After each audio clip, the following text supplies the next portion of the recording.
Hello friends, welcome back to trading with peace and I hope you guys are trading with peace. और आज की इस video में हम बात करेंगे मित्तल लाइफ स्टाइल लिमिटेड के शेयर को लेके। तो आप लोग देखोगे कि मित्तल जो शेयर है इसने फ्राइडे के दिन एक बहुत अच्छा गेनर था। ये लगभग 20% की इसमें तेजी आई इन ए सिंगल डे और प्राइस क्लोज हुआ 13 रुपये 20 पैसे पे।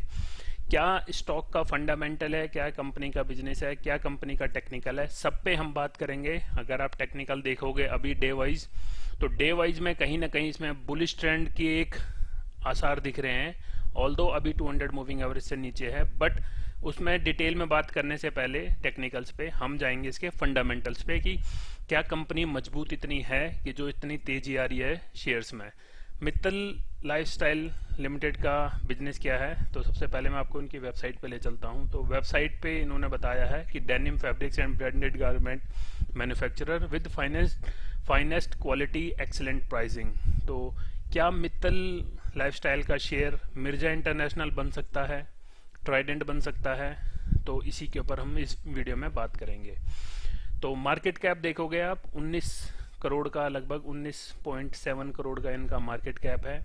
बुक वैल्यू शेयर की 10 रुपये है, आसपास ही बुक वैल्यू के करीब शेयर चल रहा है। हाई लगाया है 31 रुपये का 52 वीक्स में और लो लगाया है 8 रुपीज़ 14 पैसे का। प्रमोटर्स की होल्डिंग है 45%। रिटर्न ऑन इक्विटी आरओई आप देखोगे लगभग 1.2 के करीब चल रही है। डेप्ट है कंपनी पे 0.75 करोड़ का और रिजर्व है कंपनी के पास 1 CR के। क्या कंपनी की सेल्स हो रही है जिस हिसाब से कंपनी ने अपने दिखाए हैं प्रॉफिट? तो कंपनी की जो पीयर्स कंपनीज में नंबर 1 ही आपको ट्राइडेंट दिख रहा है, ये धागे से रिलेटेड काम करता है। फिर आता है रेमेंड, आपने सुने होंगे लगभग, स्वान एनर्जी। तो ये 3 कंपनियां तो सुनी है मार्केट में।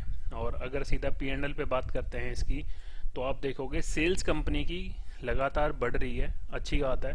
हर बार आप देखोगे 14 करोड़ से स्टार्ट हुई है 2012 में, 2020 में 99 करीब पहुंच गई है और 21 और 22 में आप देखोगे लगभग 53 और 52 करोड़ के आसपास नेट सेल्स दिख रही है।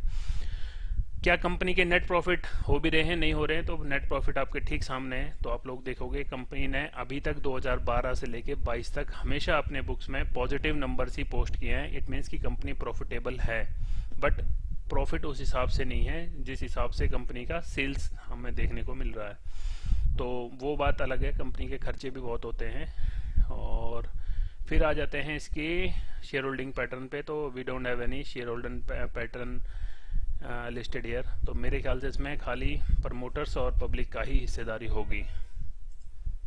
अब चलते हैं इसके टेक्निकल्स पे। फंडामेंटल आप लोग देखोगे, मैं बोलूँगा कि मॉडरेट है, ना खराब है ना ठीक है, बस मॉडरेट है फाइनेंशियल्स कंपनी के। और कंसिडरिंग द शेयर प्राइस तो ठीक ठाक, आपको प्रॉफिटेबल कंपनी है। डिविडेंड भले नहीं देती हो बट प्रॉफिटेबल कंपनी है विद लेसर डेप्ट और हायर रिजर्व। तो इस हिसाब से फंडामेंटल इसके ठीक है।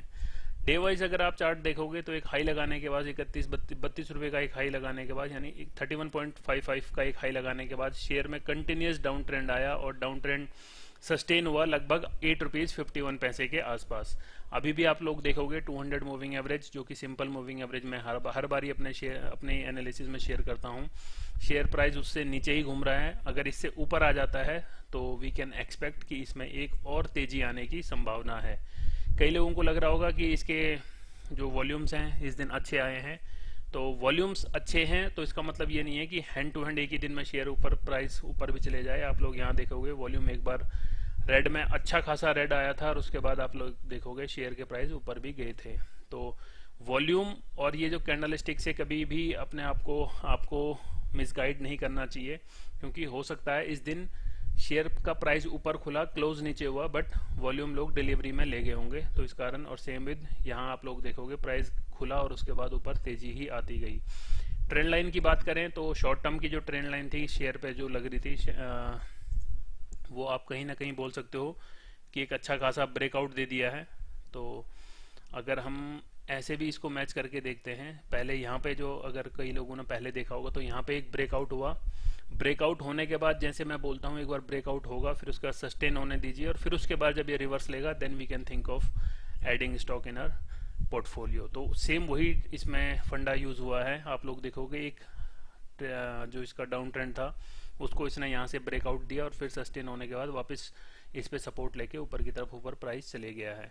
तो अभी के लिए मेरे ख्याल से अगर आप लोग अब इसमें खरीदारी करना चाहते हैं तो ये जो ट्रेंड लाइन है इसके नीचे आपको 20 पॉइंट नीचे, यानी पॉइंट 20 की बात कर रहा हूँ, 20 रुपये नहीं, पॉइंट 20 पैसे के नीचे आपको एसएल लगा के इसमें ट्रेड करना चाहिए। पहली बात तो मंडे के दिन देखना चाहिए कि कहाँ पे मार्केट खुलती है, कहीं 200 मूविंग एवरेज पे एक रेजिस्टेंस फेस करके नीचे ना आ जाए।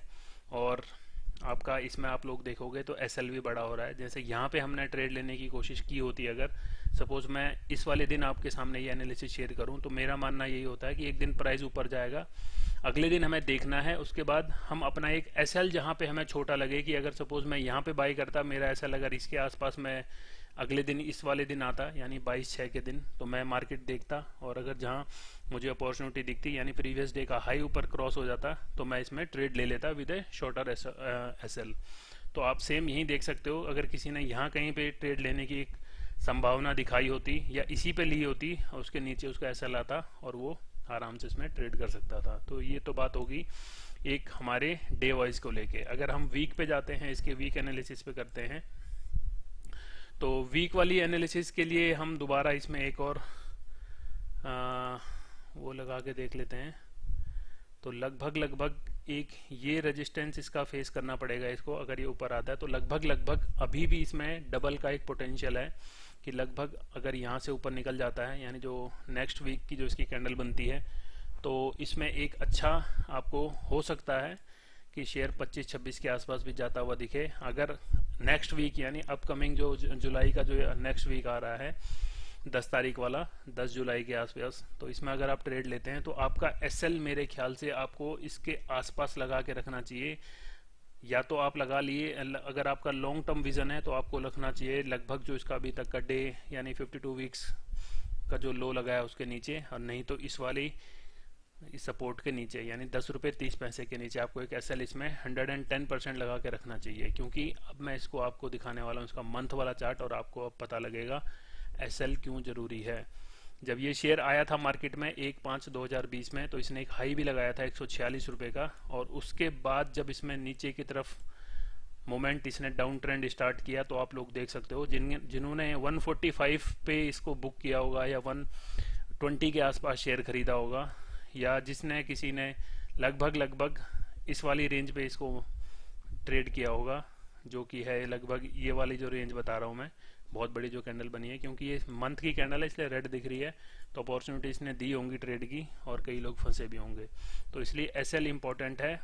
और अभी इसमें जो सपोर्ट है इसकी ऑलमोस्ट शेयर प्राइस सपोर्ट के आसपास है। और दूसरी बात एसएल क्यों ज़रूरी है ये आप लोग देख सकते हो, ये वाला पोर्शन। तो यहाँ पे भी एक अच्छी खासी कैंडल बनाई थी मंथ में, बट अगले ही टाइम इसमें दोबारा से इसका डाउन ट्रेंड स्टार्ट हो गया था। तो इसलिए एसएल के साथ अगर आपको स्टॉक में ट्रेड करना है तो 110% आपको एसएल लगाना चाहिए।